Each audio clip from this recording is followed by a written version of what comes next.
October 20th, 1916. Lake Erie stretched out before the eye in peaceful blue. The sky was high. The wind was gentle. No alarm sirens, no danger signals, no sign of anything unusual. Ships left port as they did every day. But the sailors could not have known that it would be their last morning. 49 lives would not return. No warnings, no escape. Not a single distress call was ever heard. Many ships went down and were never found again. All that remained was silence, heavy, cold, and eternal. Beneath that seemingly gentle surface, Lake Erie had long been described as a vast graveyard, where between 500 and 2,000 shipwrecks lie motionless under layers of cold silt. Ships without names, sailors without graves. And this was simply another day when that graveyard opened its gates once more. History remembers that day as Black Friday and as one of the deadliest storms in the history of the Great Lakes. But for those who sailed out on that calm morning, it was not a name. It was a verdict. The Black Friday storm did not merely tear ships apart. It crushed human faith, experience, and pride in the face of nature.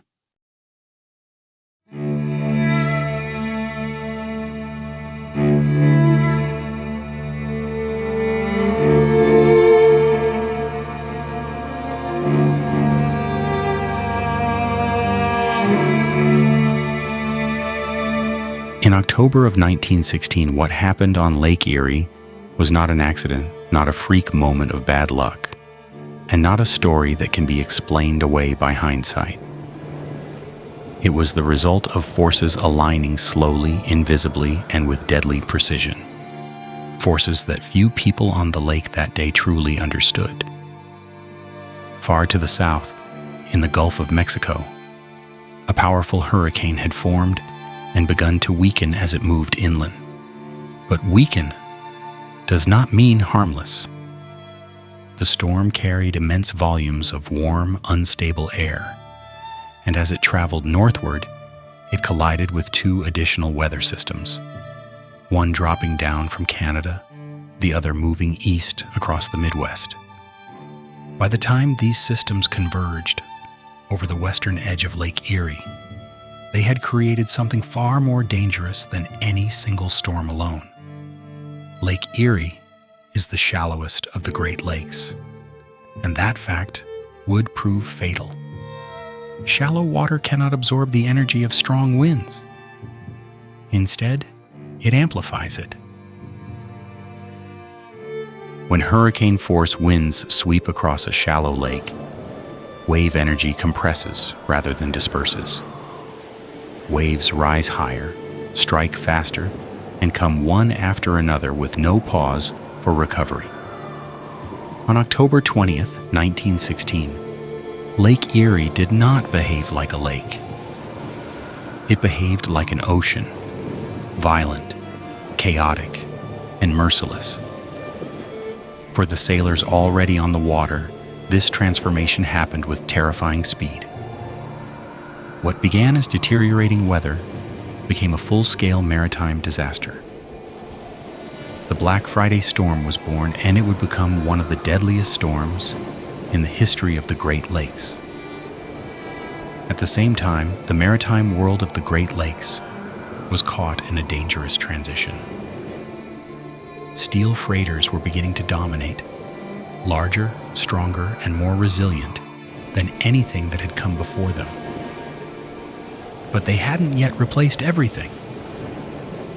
Across the lakes still sailed an aging fleet of wooden-hulled schooners and steamers, vessels designed for a different era, built decades earlier when storms were survived as much by luck as by engineering. These wooden ships couldn't compete with steel freighters in speed or capacity, but they still served a vital role. They moved coal. They carried lumber. They supported industries that depended on steady, inexpensive transport. Quietly and reliably, they formed the backbone of the regional economy. And in 1916, many of them were still working. One such vessel was the D.L. Filer. Built in 1871 in Manistee, Michigan, the D.L. Filer was already 45 years old by the time the Black Friday storm arrived. She measured 156 feet, about 47.5 meters in length, and displaced just 357 tons. Compared to the steel freighters that now ruled the lakes, she was small, lightly built, and increasingly vulnerable. But she was still in service, and on paper, she was still seaworthy. In mid-October of 1916, Captain Madison and his crew of 6 Norwegian sailors boarded the D.L. Filer in Buffalo, New York. Their cargo was coal. Their destination lay westward toward the Detroit River. Nothing about the voyage seemed extraordinary. For men like Madison, this was routine. He had spent 45 years on the Great Lakes.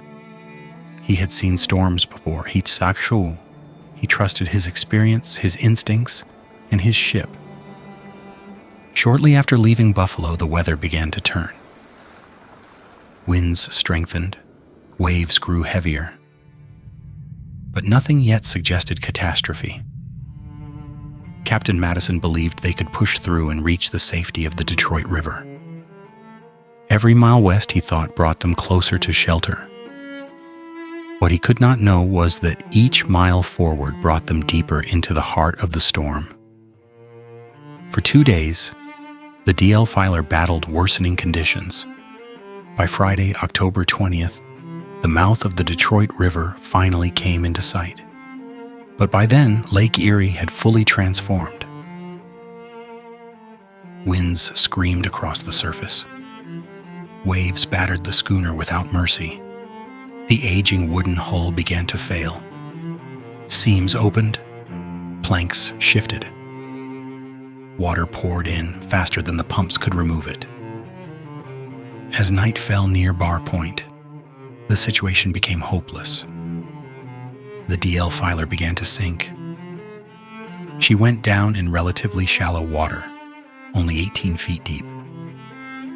When her hull struck the bottom, her 2 masts remained above the surface, rising out of the violently churning lake like skeletal fingers. With no lifeboats, no rescue in sight, and no other options, the crew climbed. 6 men scrambled up the foremast. Captain Madison climbed the aftermast alone. The storm continued to pound the wreck. Under the combined force of wind, waves, and the weight of 6 men, the foremast snapped. It broke suddenly and violently, hurling the sailors into the lake. Only 1 man managed to reach the aftermast and join Captain Madison. The other 5 were lost instantly. All night long, the 2 survivors clung to the broken mast as the storm raged around them. At one point, a steel-hulled steamer loomed out of the darkness, passing so close that Captain Madison believed he could reach out and touch her hull. The 2 men screamed with everything they had, desperate to be seen, desperate to be saved. The ship never slowed. Whether the crew never heard them or never saw them will never be known. When morning finally came, both men were still alive, barely. As dawn broke over Lake Erie, another vessel emerged from the Detroit River, the passenger steamer Western States. This time they were spotted. A rescue boat was lowered and sent toward them. But even then, the lake was not finished. As the rescuers approached, the second sailor, exhausted beyond recovery, lost his grip and fell into the water. He never resurfaced. Captain Madison was pulled aboard.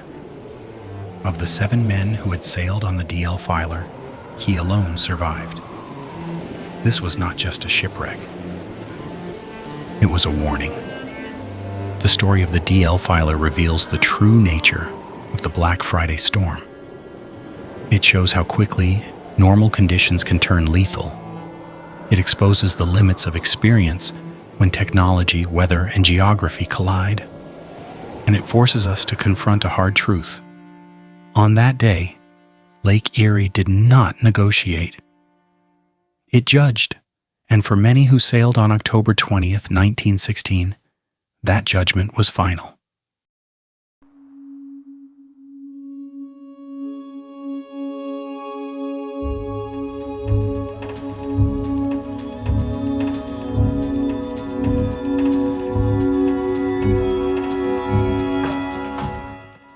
The Black Friday storm was not finished after the loss of the DL Filer.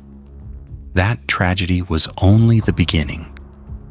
As night approached on October 20th, 1916, Lake Erie prepared to take more lives. What followed would become the second major disaster of that day, and the deadliest single loss of life during the Black Friday storm. This time, the ships involved were not aging wooden schooners. They were modern steel freighters. Two vessels entered the storm together, the SS Britain and the SS Merida. Both ships had followed the same path southward across Lake Huron. Visibility was poor. The lake was already choppy. But the weather, while dangerous, still allowed progress. For the crews aboard both ships, there was a sense of cautious optimism when the lights of Port Huron finally came into view, just as the sun began to set. Yet the most dangerous part of the journey still lay ahead. To reach Lake Erie, ships had to navigate the narrow, exposed street. Clare River, a passage where wind, waves, and current combined to magnify every mistake. By the time the Britain and the Merida slowed their engines and entered the river, the storm was building rapidly. Rain reduced visibility. Wind howled through the channel. The two freighters stayed close, only a few hundred yards apart, blasting their horns to signal one another as they pushed forward into worsening conditions. These were not fragile ships. The SS Britain had been built in Cleveland, Ohio, and launched on December 30th, 1890. She measured 312 feet in length, about 95 meters. The SS Merida, built just 3 years later in 1893, was even larger.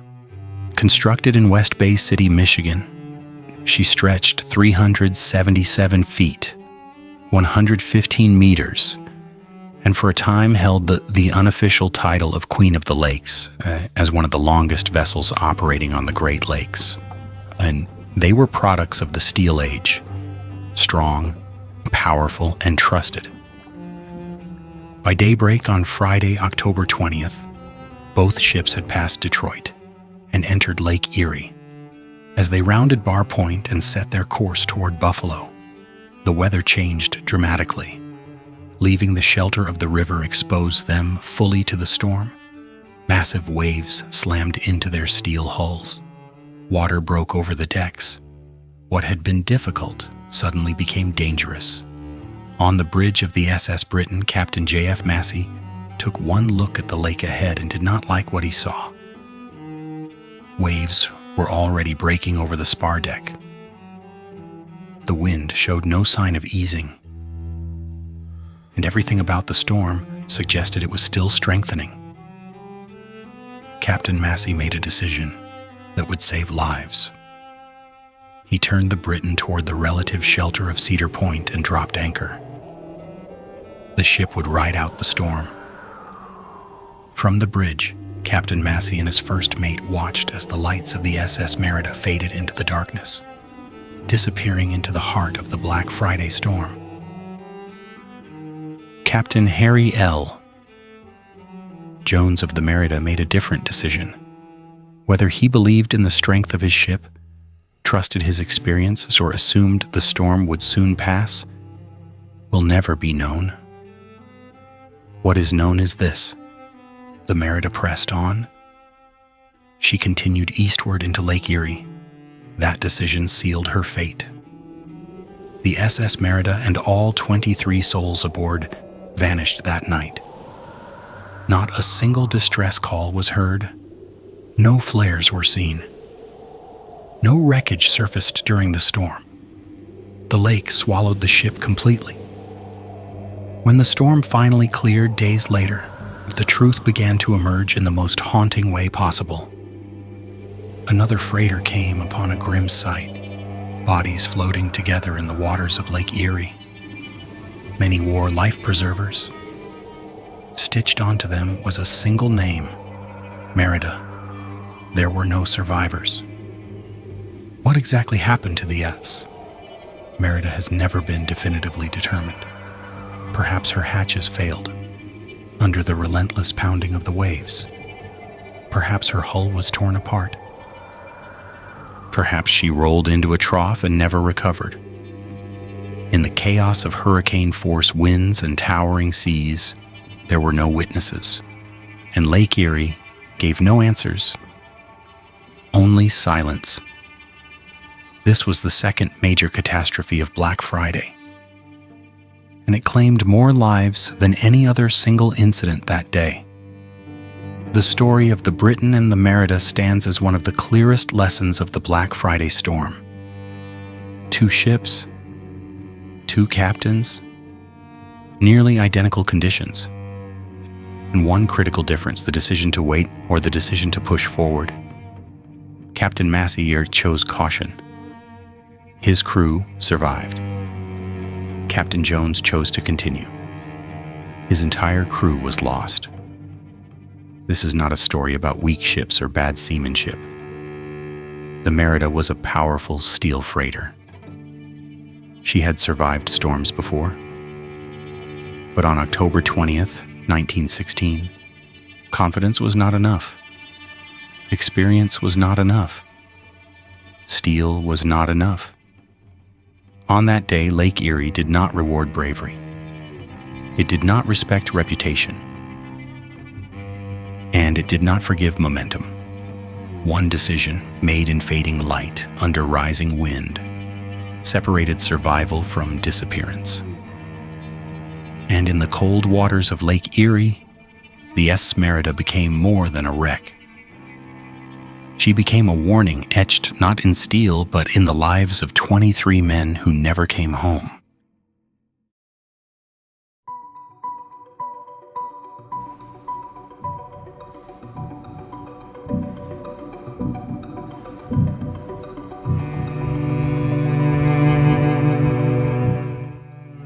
By 1916, the Great Lakes were entering a period of dramatic transition, one shaped not only by technology, but by history itself. Across the Atlantic, World War I had been raging since 1914, and although the United States would not formally enter the war until 1917, its economic impact was already being felt. After years of slowdown, American industry surged back to life.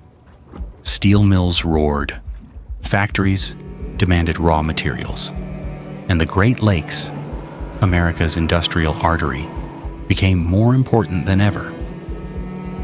Shipping exploded almost overnight. Coal, lumber, iron ore, everything needed to fuel production moved across the lakes. Ports grew crowded, schedules tightened, delays became costly. And in this atmosphere of urgency, ships sailed when they might otherwise have waited. Captains pushed forward not because conditions were safe, but because conditions demanded it. This was the paradox of 1916. The era was modernizing rapidly, yet safety lagged behind progress. By this time, life-saving technologies already existed. Wireless radio systems could transmit weather information and distress calls. Storm warning networks had begun to form.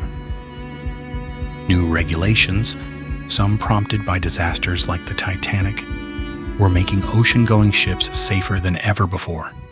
In theory, vessels no longer had to rely solely on guesswork. But on the Great Lakes, reality was different. Most ships had not yet adopted these innovations. Radios were expensive. They required trained operators. Weather information was often incomplete, delayed, or unreliable. For many shipping companies operating on thin margins, these systems felt unnecessary, an added cost with uncertain benefit. After all, these were lakes, not oceans. Routes were familiar, distances were short. Storms had always been faced with experience, not electronics. So captains continued to rely on the same tools their predecessors had used decades earlier. A barometer, a glance at the sky, and their own intuition. That reliance would prove deadly. When the Black Friday storm formed, there was no coordinated warning system capable of reaching every vessel. No centralized authority ordering ships to remain in port. No real-time communication between captains once they were underway. Many ships entered the storm blind, unaware of how severe it had already become, unaware of how rapidly conditions were deteriorating. This is why the death toll was so high. The sailors of 1916 were not careless. They were trapped between two worlds. 1 foot in the past, 1 foot in the future. Technology existed, but habit ruled. Progress was visible, but tradition still dictated decisions. And when the storm arrived, that gap proved fatal. Yet even in the midst of catastrophe, the Black Friday storm revealed something else. That experience, judgment, and decisive action, used at exactly the right moment, could still save lives. That truth was written into the story of the Marshall F. Butters. The Marshall F. Butters was an old wooden-hulled freighter, built in an era when steel had not yet claimed the lakes. She measured 164 feet in length by about 50 meters, and was operated by a crew of 13 men. On October 20th, 1916, she was loaded with a cargo of shingles and board lumber, making her top-heavy and especially vulnerable in heavy seas. As the Marshall F. Butters crossed the mouth of the Detroit River and entered Lake Erie on Friday, October 20th, 1916. The change was immediate and violent. Almost without warning, the ship was struck by wind and waves that seemed to rise out of nowhere. What had been difficult conditions moments earlier became life-threatening in minutes. The freighter was loaded with shingles and board lumber, cargo stacked high, vulnerable to movement. As the seas grew steeper and more chaotic, the load began to shift inside the hold.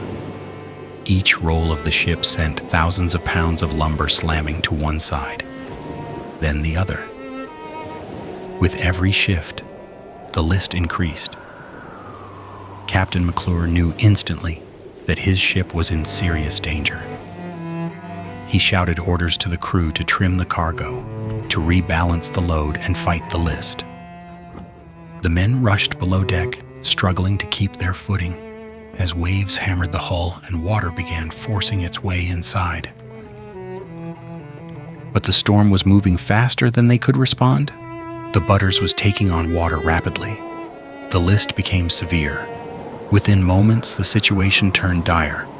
As the lake surged higher, water crashed into the engine room and extinguished the boilers.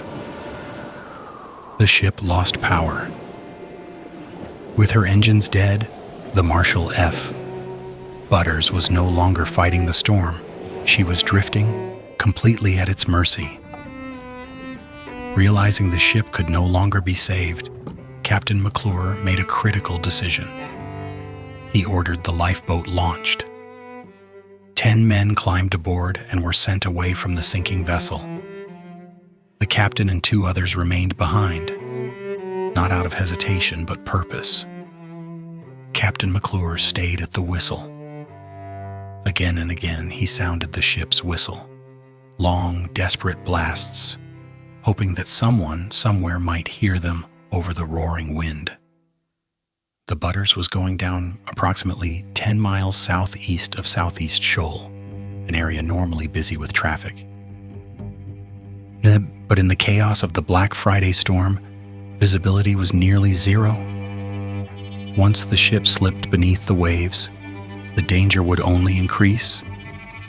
A small lifeboat alone in that maelstrom would almost certainly be lost. Then, against all odds, help arrived. 2 steel steamers, the Frank R, Billings, and the F.G. Hartwell responded. Captain Cody of the Billings never heard the distress whistle. Instead, he saw brief bursts of white steam venting into the air, clear evidence of a ship in extreme distress. With winds exceeding 70 miles per hour and waves breaking violently around them, Captain Cody ordered oil poured onto the water. The oil spread across the surface, reducing the breaking action of the waves and calming the immediate area. It was the worst storm he had ever seen on the Great Lakes. But the technique worked. A line was passed. One by one, the remaining men were pulled to safety. All 13 crew members survived. From the deck of the Billings, they watched as the Marshall F. Butters slipped beneath the surface of Lake Erie. The ship was gone, but every life was saved.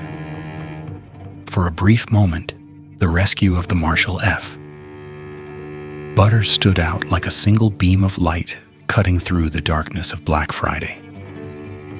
In a storm defined by loss, this was a rare reminder that survival was still possible, that experience, judgment, and timing could align to save lives. But this light was fleeting. Lake Erie did not offer such mercy to every ship that sailed that day. Not every crew would be seen. Not every distress signal would be answered. And not every captain would be granted the narrow window of opportunity that saved the men of the Marshall F. Butters. For many others on Lake Erie, Black Friday would end very differently.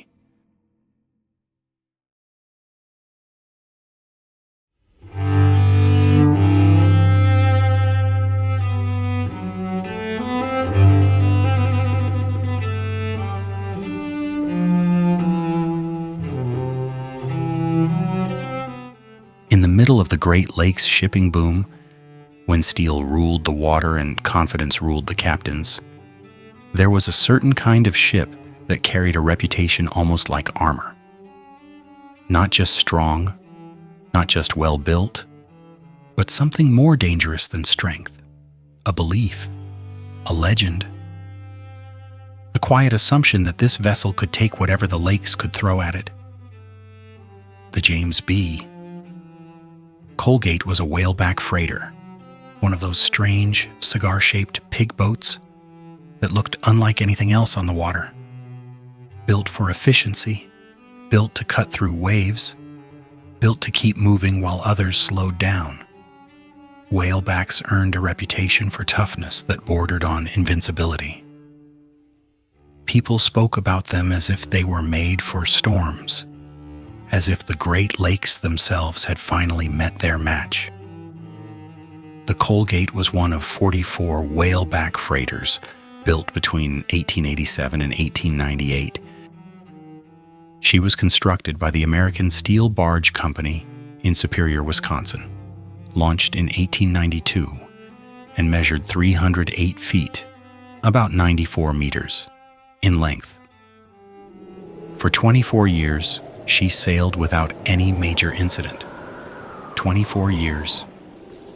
Think about that. Decades of runs, decades of gales, decades of hard water and hard work, and she kept coming back. That kind of record doesn't just build trust, it builds mythology.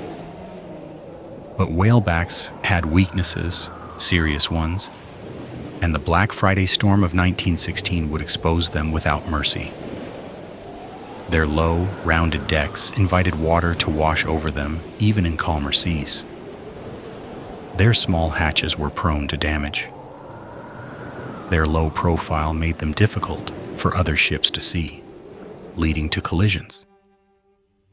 They were tough, yes, but their toughness came with trade-offs. And in a storm where waves were relentless and wind was violent, those trade-offs could become fatal. Now place that ship, legend and all, into the timeline of Black Friday. Captain Walter J. Grashoff was stepping into command for the first time.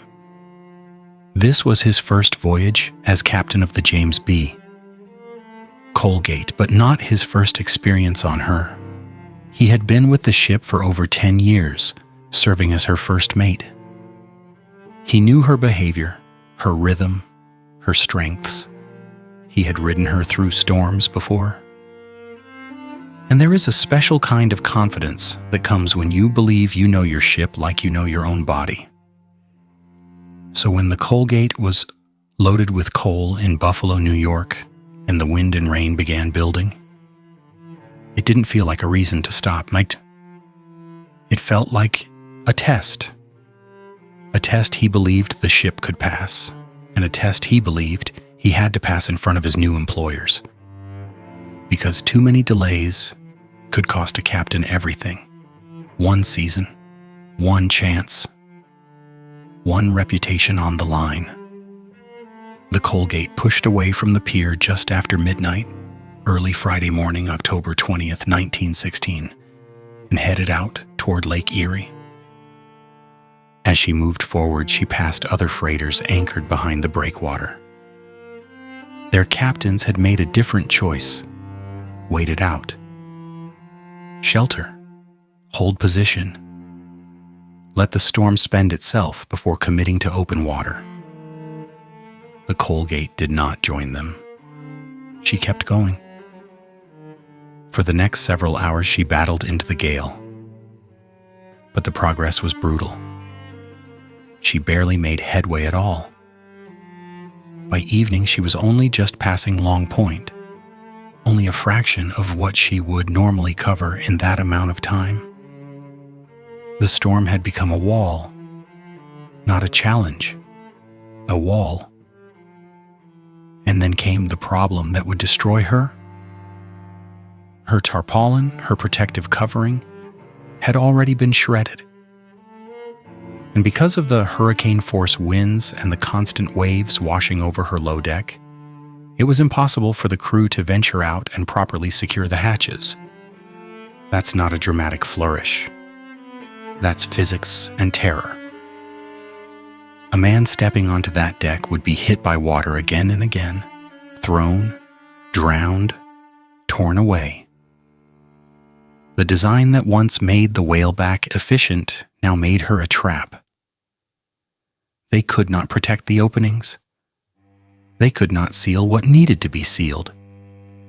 They were at the mercy of the storm. Soon enough, water began flowing into her cargo holds. And when a ship is carrying coal, water is not just water. Coal can shift, coal can slide, coal can become a moving mass that destroys balance from within. As the water increased, the coal began to shift, slashing back and forth as the Colgate fought to stay upright.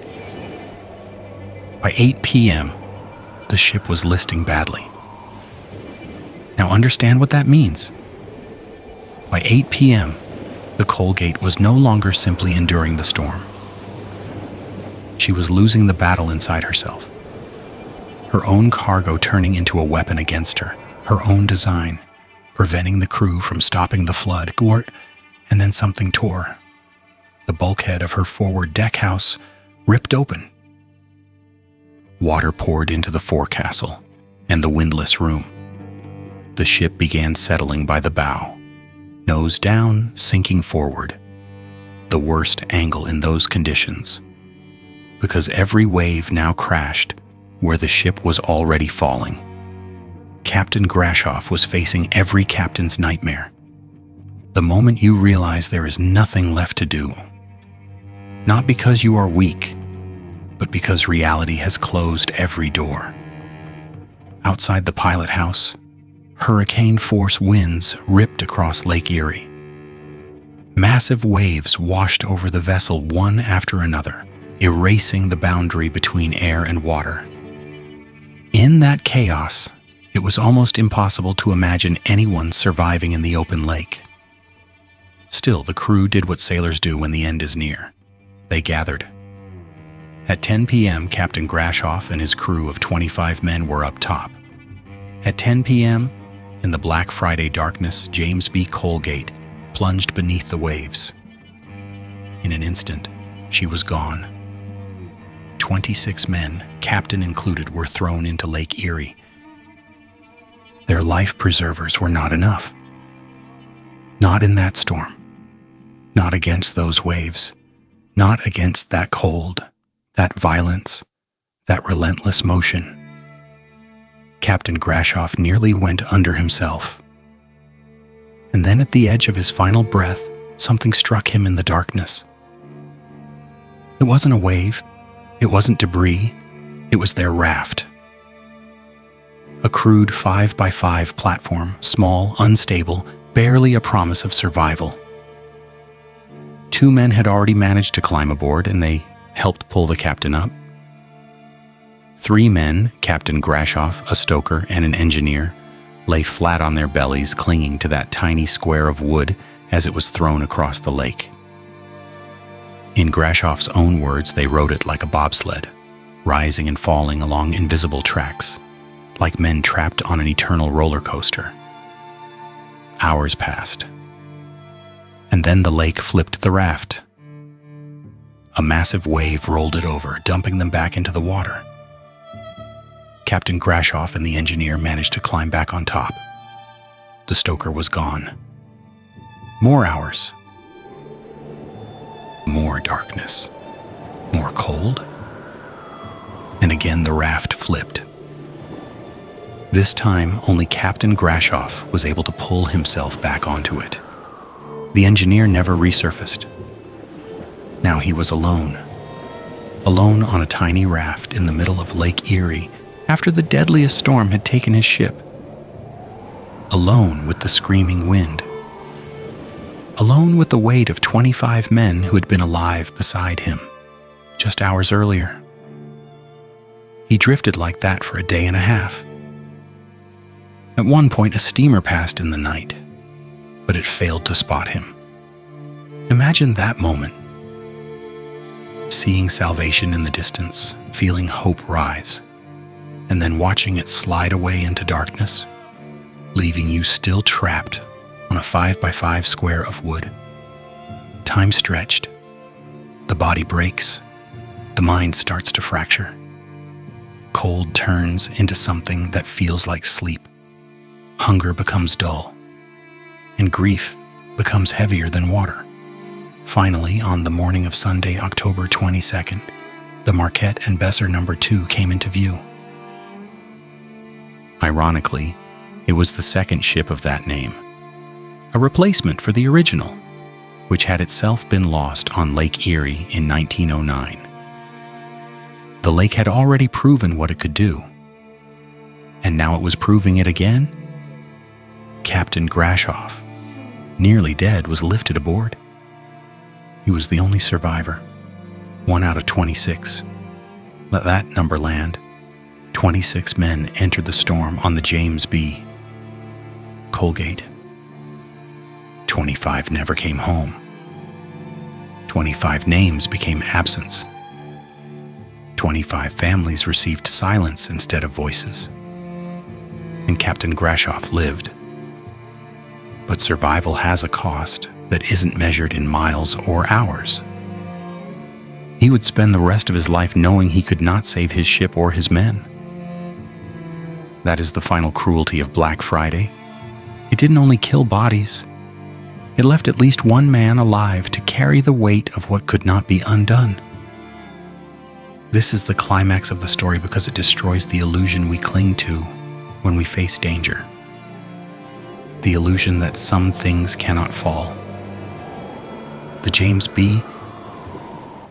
Colgate was not a fragile schooner.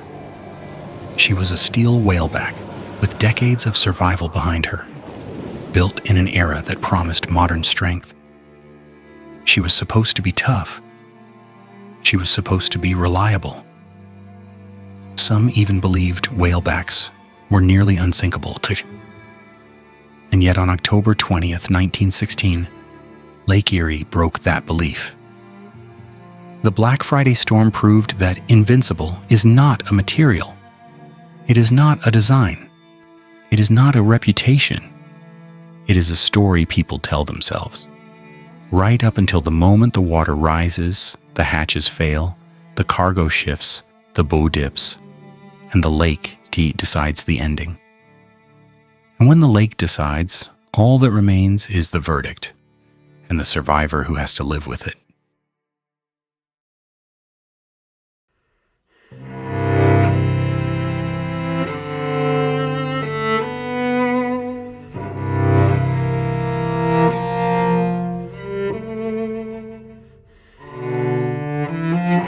Finally, the Black Friday storm didn't end with a single ship or a single mistake.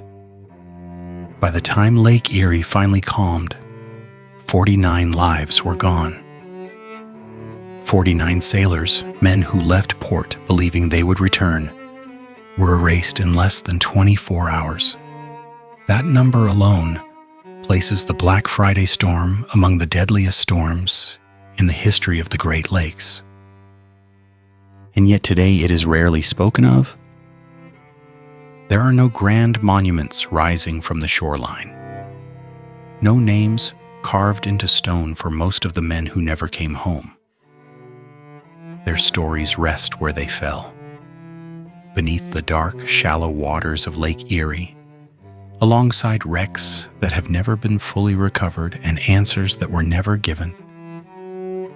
The lake still holds those secrets. And maybe that is the final lesson of Black Friday. Not every disaster announces itself to history. Not every loss is remembered the way it deserves to be. Nature does not record its verdicts for us. We have to choose to remember them. For me, this story is not just about ships or storms. It is a reminder of humility, of how thin the line is between confidence and catastrophe, of how easily we forget that progress does not make us invincible. Lake Erie looks calm today, but it remembers, and it always will. Thank you for staying with me all the way to the end. I truly appreciate you taking the time to listen, to reflect, and to remember these stories that so easily slip into silence. If this journey meant something to you, a simple like or share helps keep these histories alive. And if you'd like to continue exploring stories like this together, I'd be grateful to have you here for the next one.